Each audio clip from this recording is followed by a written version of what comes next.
Hi, David. You are recognized globally for your leadership in accessibility and disability justice. In your opinion, what are the greatest barriers to equity for people with disabilities, either existing barriers or emerging barriers? Well, there's at a very general level, we still live in a society which is built on a pervasive, omnipresent premise, which is that it is principally, if not exclusively, for people without disabilities. Even though we are the minority of everyone, everyone either has a disability or will get one over time. So that this pervasive premise hurts everybody. It still permeates our public transit. It permeates our schools, our colleges, our universities, our stores, and the goods that you buy there, the IT products we get, and so on. There are some exceptions, but they are totally exceptions. And at the root of it, of this, is an overwhelming practice that we just do things the way we always did. And so when you're fighting for accessibility, the biggest barrier up against is a mentality of, even if you've got overwhelmingly obvious arguments to change a practice, to change a product, you still face the overall momentum or inertia in favor of not changing things. And all the barriers we face come from there. So if I give you an illustration, so 30 years ago, I approached the Toronto Transit Commission, Canada's largest public transit system, and said, hey, can you get your subway crews to announce audibly the subway stops? Because it's done in all sorts of other cities, and it's important to know what stop you're at. Well, that led to a 12-year legal battle, as a result of which now in the Toronto Transit Commission and required of all public transit in Ontario, all subway, bus, streetcar stops are audibly announced, and in fact there's visual displays too. But what would sound to anyone like the most obvious accommodation that helps lots of people took a huge fight, and I filed a Freedom of Information request just to get the legal bills of the Toronto Transit Commission. And I showed that in opposition to my requests, they spent fully $450,000 on lawyers. Now, I'm not saying every organization puts up that much of a fight or spends that kind of money, but it's illustrative of the kind of resistance we can for an accommodation that's extremely inexpensive, easy to do, helps everybody, obvious, and hurts no one. So it's the bureaucratic inertia that we face. Put another way, I don't know any organizations that have a department of good ideas. If you wrote an organization, forget disability, on any topic and said, hey, I got a great idea for you. Why don't you do X? And even if it would really help the organization, there's no one at the receiving end that would look at it and say, hey, that's a good idea. Why don't we do that? Mm-hmm. So that lies at the root of what we face. I mean, years ago, we didn't have a disability rights movement. For decades, we have. There's a lot more public attention, media attention, even legislative attention. But we still have new barriers being created all the time. And that seems so obviously counterintuitive. But it's because, yeah, we've got more visibility. But that lumbering dinosaur of inertia that we face is still omnipresent. Right. And institutions are built to be change averse and to follow particular conventions. Yeah, and it's not because people have sat there and said that's a great idea. I mean, another lesson we can learn, or a way of illustrating this is, look what happened when the pandemic hit. Mm-hmm. Before the pandemic hit, with the exception of some extremely innovative educators, universities or colleges or schools did not ask themselves, hey, should we teach this class in person or should we do it as a virtual class? Most of us didn't even know the word Zoom except as a thing for your camera, and so on. And then all of a sudden comes the pandemic, and everybody's got to stay home. And our society, now not focusing on people with disabilities, but our society had to suddenly improvise and take things that we just took for granted. Oh, I'm going to teach a class at university. I'll get on the subway, go to the classroom, get up, and they're my students, and I'll teach it. Mhm. Never thinking, is this something that we could do online? Is this something that could be more efficiently done online? We never did that because we never thought of it, the vast majority of us. All of a sudden, society had to do massive improvisation to come up with new ways to do things that we'd always done without even thinking. Now, here's the two things that we learned from a disability perspective. First, society had to scramble. And the people making those decisions were people who were predominantly people who always did things the same way. Mhm. There was a center of expertise in our society, people who are experts in improvising daily, who society could have turned to for some guidance on, hey, how do we do this? That's people with disabilities. Because we live in a society that, for the most part, is designed as if we're not there and operated as if we're not there, we're constantly having to improvise. We're the experts in how to do it. But not only did our leaders not turn to us as this source of expertise, but they actually went about the same thing again. They developed one size fits all responses to the pandemic, which actually again left out the needs of people with disabilities too often. The second thing from the pandemic that was kind of dazzling is look at how society's view of certain things changed. Before the pandemic, if you had a disability and you asked, can I work from home? You too often got a fight from your employer. Well, we don't know if you'll really work and how do we supervise you? Some employers allowed it, but people with disabilities reported too often encountering resistance. All of a sudden, the pandemic hits and we find out, hey, people can work at home. And guess what? We can all work at home. And heck, it's actually saves money for the employer and people can even be more productive at home. Right.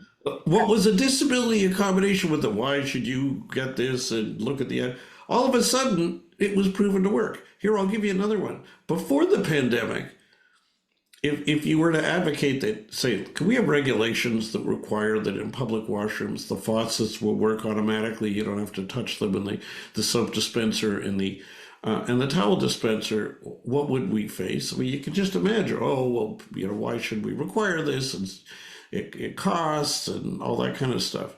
During the pandemic, the only public washroom you'd ever want to use is one that had those automated features, Exactly. right? And I don't mean because people with disabilities, I mean everybody. Nobody wanted to wash their hands and then touch a faucet that was touched by somebody who might have coughed on their hand and defeat the purpose of washing your hands. Right. And the organizations that had already done it were very well prepared for the pandemic. They were well prepared for change and to adapt, right? They're much more adaptable.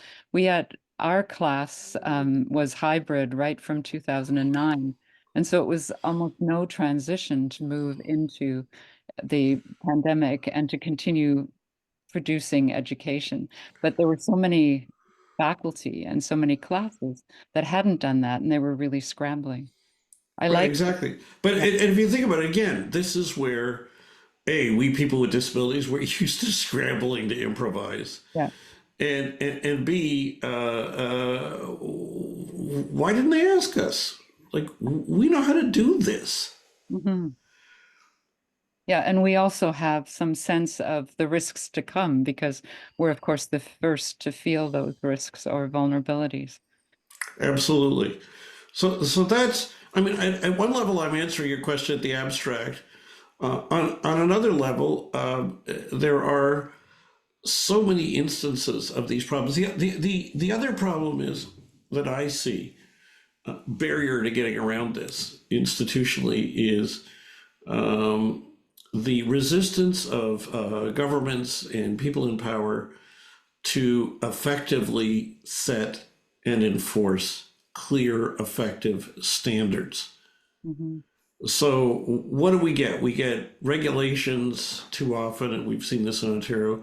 Yes, you should include accessibility requirements in your playground, but the regulation doesn't say what those features are. Instead, it says that those designing a new playground should consult people with disabilities. What does that mean? It means everybody developing a new playground has to go bother people with disabilities in their own community and ask the same questions over and over and over, as if people with disabilities have nothing better to do than spend their whole time answering consultations on the same questions. Mhm. And the old paradigm is to think, well, businesses and other people, they don't want things that are prescriptive. Well, we've heard they do. They just want to be told what to do, and then they can do it. Right. And to the extent that people from the disability community have advocated for nothing about us without us, it's actually been used against us in a way.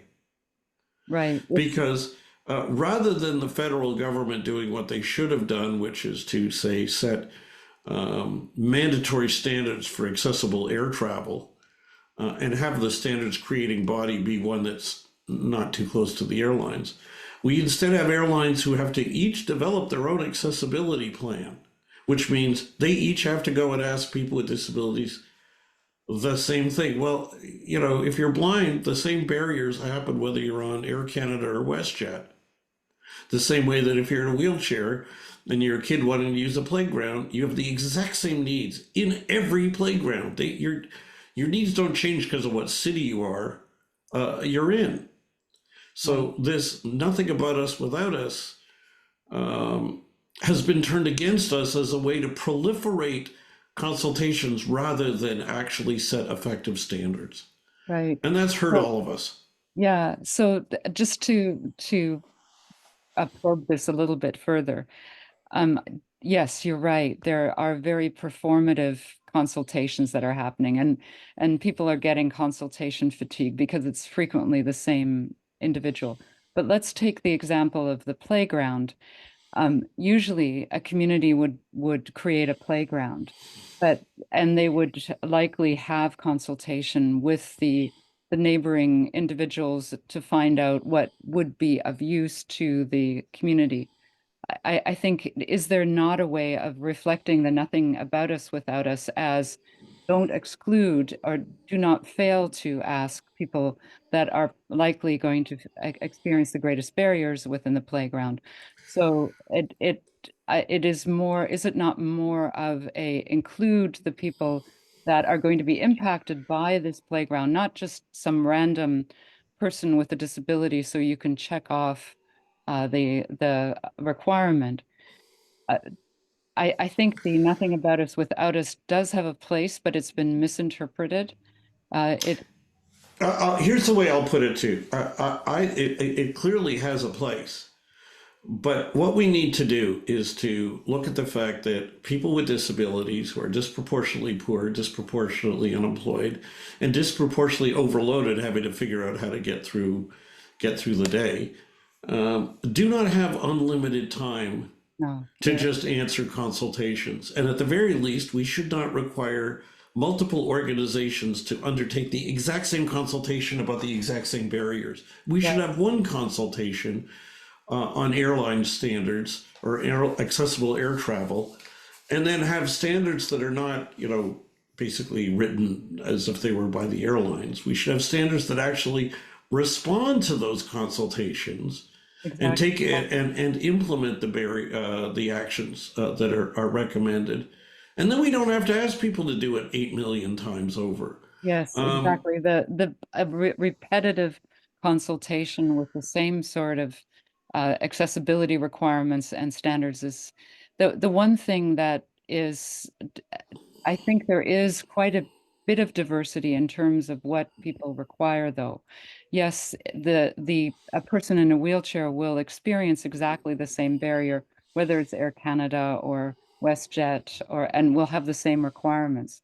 But there is I think the notion of diversity or the diverse requirements has been misinterpreted as to exist with the organizations that need to comply. But people with disabilities also have very different requirements. So one person with a disability has one set of requirements and another person will have another. So I think there's also something to be done in terms of how we craft those standards. And the standards need to be designed to recognize a diversity of needs as opposed to One solution for yeah, each person. No, I've exactly. got that. And there is a way you do that. And I'll tell you the way that I find works the best. When we advocated for an education accessibility standard, for example, for kindergarten grade 12 schools in Ontario, we said that the education accessibility standard that we're still waiting for has to do two things. It has to set universal standards for how you design the school building, curriculum design, digital equipment, and so on, so that recurring barriers are systematically addressed, and that new recurring barriers are not created. And that's how you deal with the recurring known needs. But then you also have to have, this is the second component, an effective means for individual students with individual disability related learning needs to be able to identify those needs and have them individually addressed. Yes. So those are the two components. The same way that for a workplace, you need an employer to make sure that their physical workplace, their digital workplace, and other features are barrier free. But then you still need to have an effective mechanism for individuals to seek and receive individualized workplace accommodations.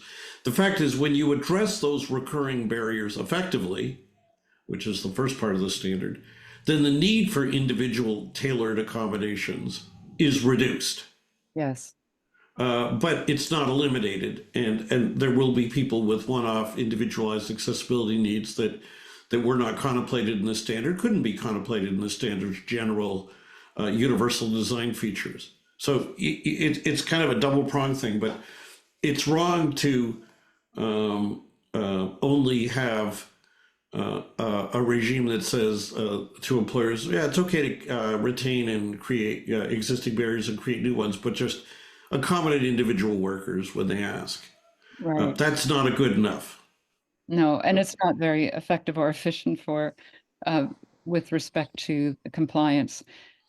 So just going further in terms of the design, because I think these are really instructive recommendations. The one area where there has been some problem where there have been problems in terms of very specific technical standards is in the digital area where things change very quickly.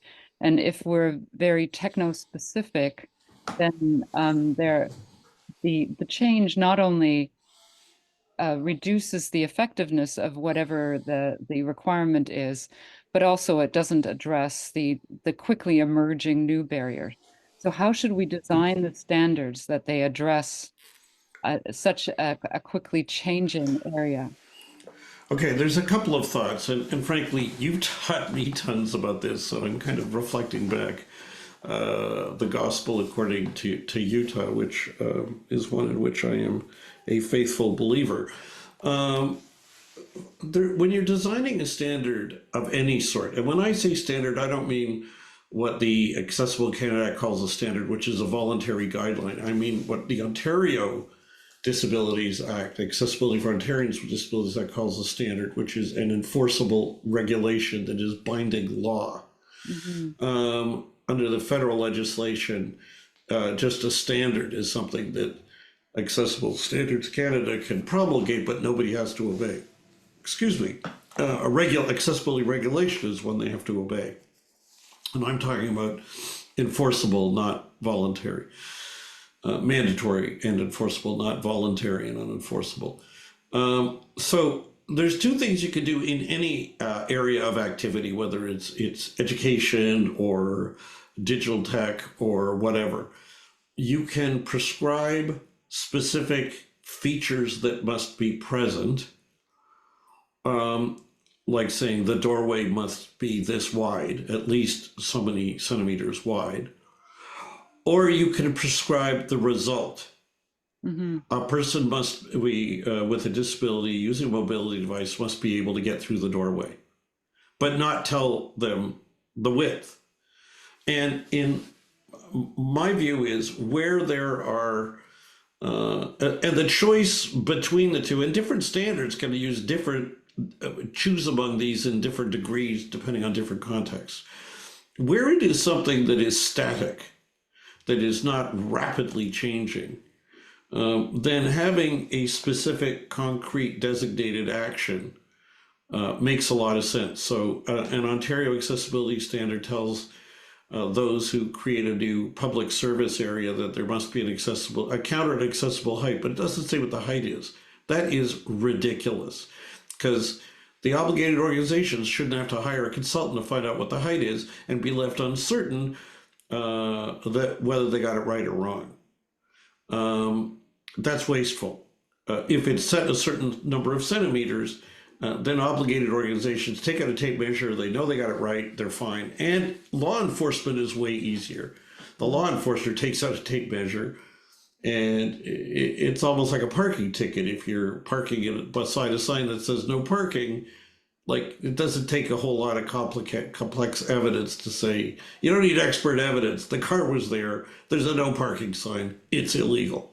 Right. Okay, so that's for some things, that's being that detailed in terms of not just the result, but the action, the actual provision is a good thing.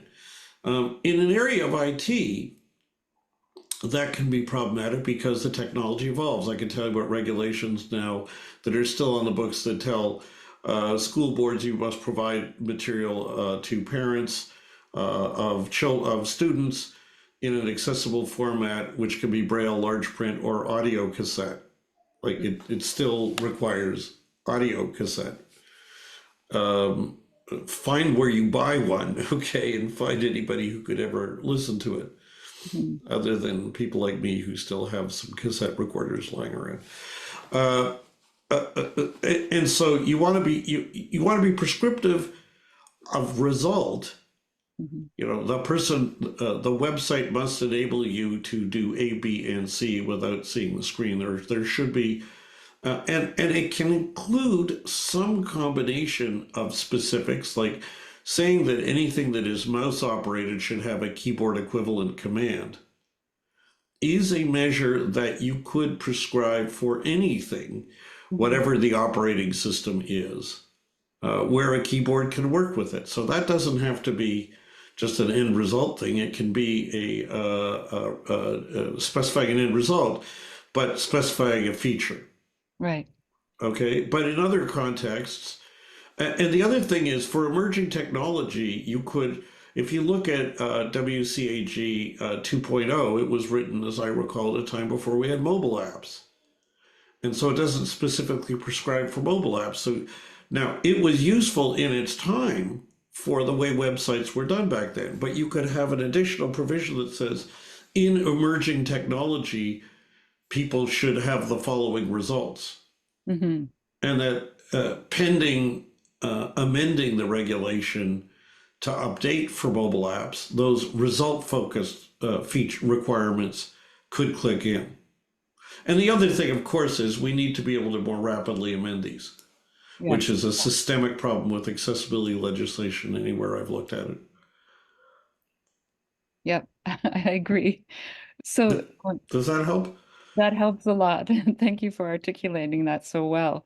Um, I have another question. What has been your greatest success? And because I like to learn from, I mean, I often say that I've learned more from my mistakes than I have learned from my successes. What has been the most instructive failure? And what lessons should we learn from this? Um, okay.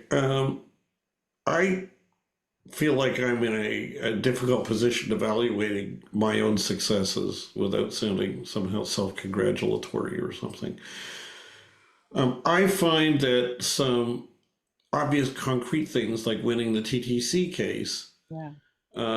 was big, not only as for the reason I fought it, which is like, can I know what stops I'm at, but because it took on a life of its own as an illustration of the kind of ridiculous barriers we face. A lot of people out there might have thought, oh, fixing things for people with disabilities, it's all about money and we can't afford it and blah, blah, blah. And here you come along, well, what about this one? Um, and this was like, it wouldn't cost anything. Every bus has a driver, every driver has a mouth, and hopefully they know where they are. Just tell us. Right. Um, Similarly, a fight during the pandemic, stated briefly, this is a court fight. Um, the fight to win the right to renew your health card online. In Ontario, we have socialized health insurance. To get healthcare, you have to produce your health card. It has to be renewed every 5 years. During the pandemic, you didn't want to go into a government office to renew it because of the risk of getting COVID. So they suspended the requirement to renew it for about a year and a half. They then resumed it, 2021. They gave a deadline. You had to go and renew it. Still don't want to go into a government office to renew it. They did provide the option of renewing it online, but only if you have a driver's license. Wow. Yeah. That systemically discriminates against blind people like me. And it was even stupider because the government provides an alternative photo ID card Mm-hmm. for people who don't drive. Not just blind people, but anybody who doesn't drive. And it's supposed to be an equivalent to a driver's license as photo ID. And the government that issued it would not accept it for online renewal of your health card. Like, this is just plain dumb. And I ended up not being able to get the bureaucrats to change it. So I filed a court proceeding with the assistance of pro bono counsel, and the government caved within 2 weeks. So there are concrete wins like that, which again illustrates, as everybody scratches their head when I describe these things, like, what's their problem? But it is illustrative of what I started our discussion with, which is this incredible titanic inertia in the favor of we can't change doing things the way we always did. Mm-hmm. Um, I Could would that be, say, could that be a lesson in when you design these things, include perspectives of people with oh, disability of line, course, right from the absolutely. beginning? It's the Yeah. case for universal design.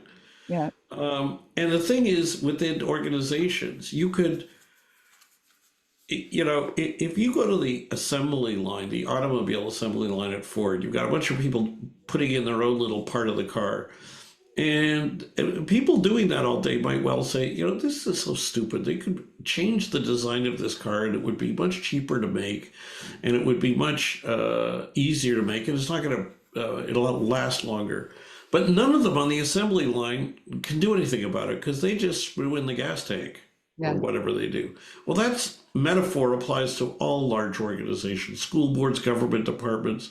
I mean, few, if anyone, is in the position, even if they've got an obvious idea like, hey, let people renew their health card using their photo ID, not just a driver's license, or hey, why don't we get our bus drivers to announce all the route stops? Mhm. They might think it's a perfectly good idea. In fact, everybody in the organization might think it's a good idea, but there's such an inertia in favor of not changing. Mhm. So that's those examples illustrate it. I mean, I could point to, the disability rights movement from 1994 in Ontario that I had the privilege of leading, to 2005 that got the Accessibility for Ontarians with Disabilities Act passed.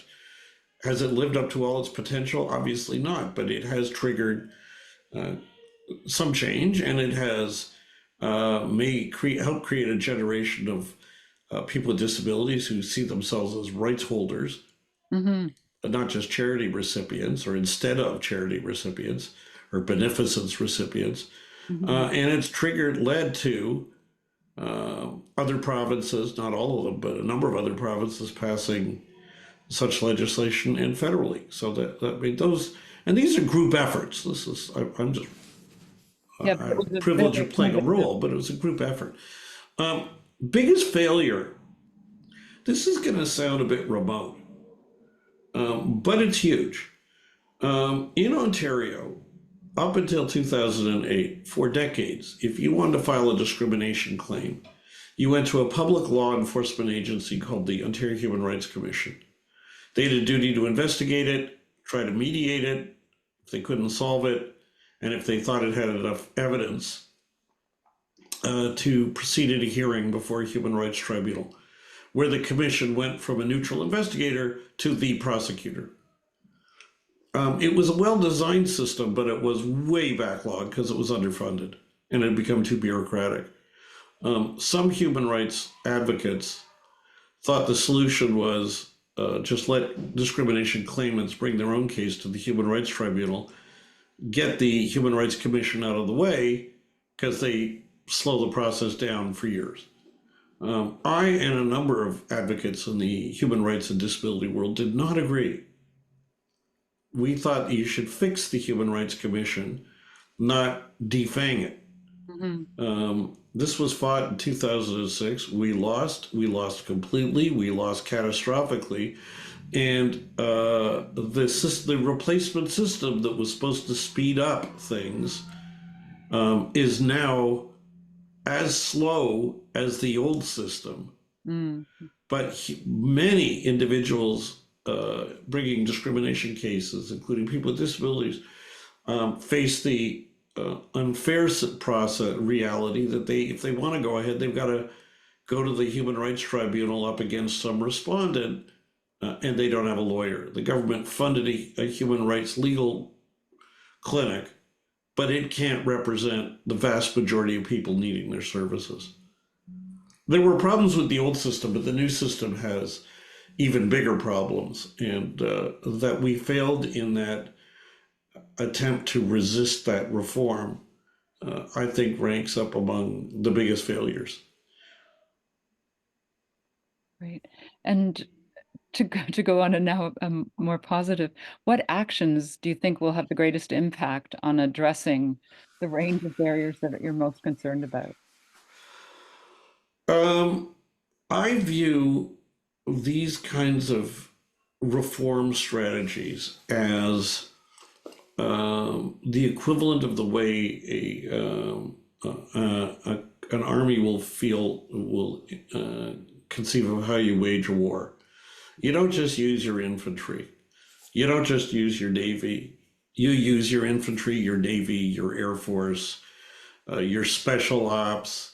You use espionage. You use cyber warfare. You use propaganda. You use everything. Hmm. And rarely is there one moment when somebody can say, that one thing won the war. Great. Okay. You need to use all your tools. So in our case, going in from a military, war is terrible. We don't ever want wars. But I use the analogy just because people will, I think it provides a crisp illustration.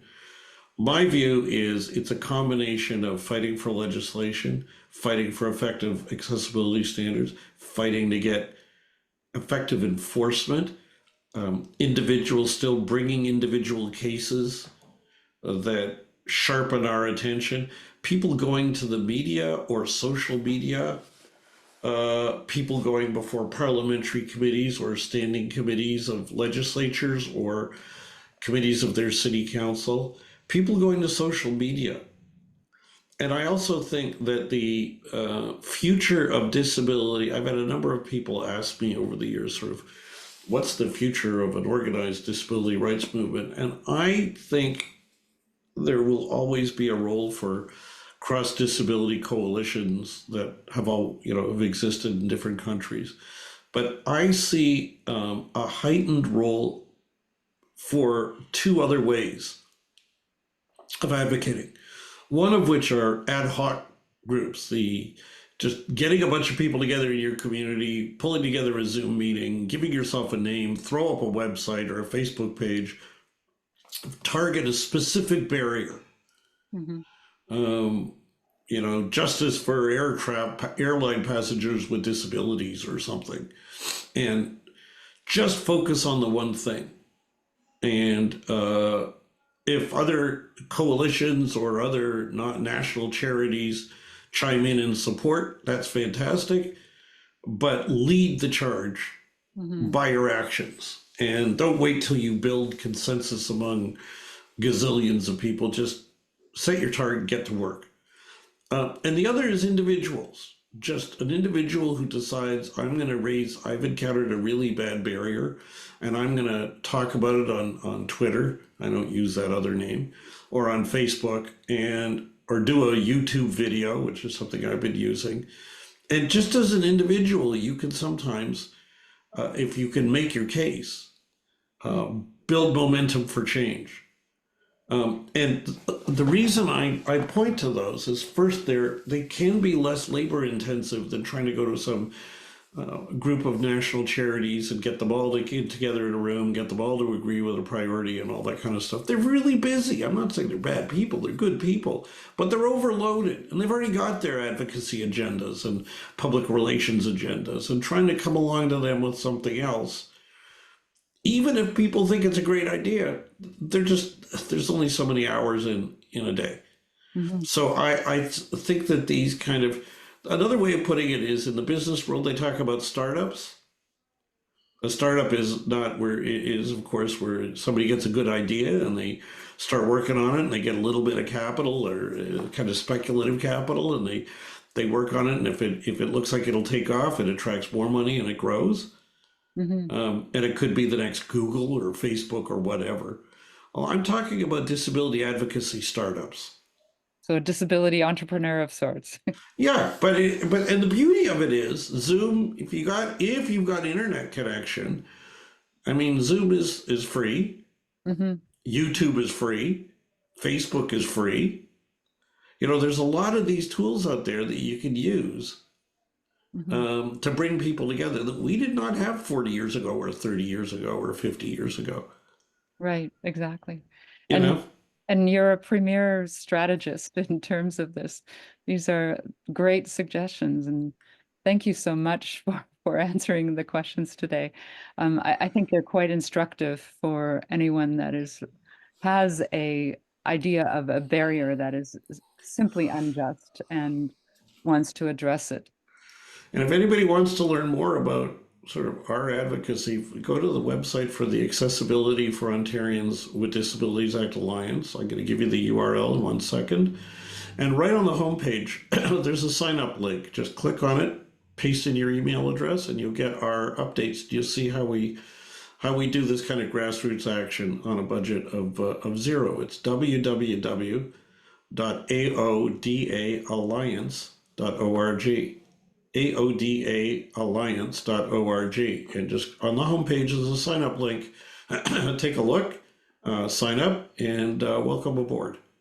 Thank you, David. It's been a pleasure Great, talking to you. great talking to you as always.